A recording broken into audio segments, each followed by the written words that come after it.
sobrang natawa ako kasi super duper nagmamadali na kami dahil birthday ka ni Kuya ngayon. Pupunta kami ng resort at supposedly dapat 5 AM ay umalis na kami dito sa bahay nila Habi. Pero eto kami for the run at dahil dyan nakalimutan ko mag-toothbrush. Ay! Buti na lang at dumating kahapon yung spray sa mouth para syempre may pangsalba tayo sa ganitong problema. So magagamit din natin to kung kunwari habang mini-makeup ka kasi minsan di ba nag-uusap kayo ng makeup artist para naman hindi mabaho yung hininga.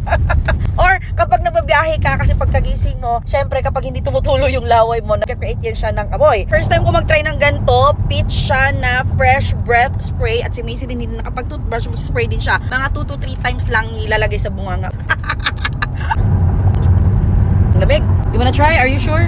Open your mouth, big mouth. How was it? You like it? Let me smell your mouth. Wow, smells good. Ay, oo, totoo nga, Bobby. Ah! Galit siya. Bakit hindi ka nag-toothbrush?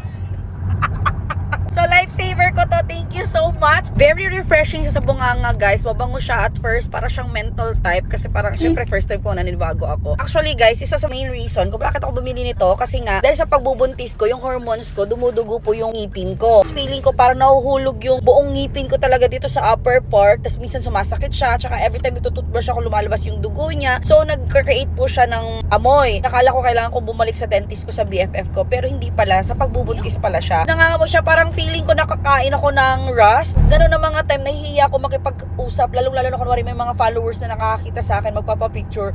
Kasi nga baka maamoy nila yung bunganga ko. Girl, baka sabihin nila, oh yung vlogger na si Marker.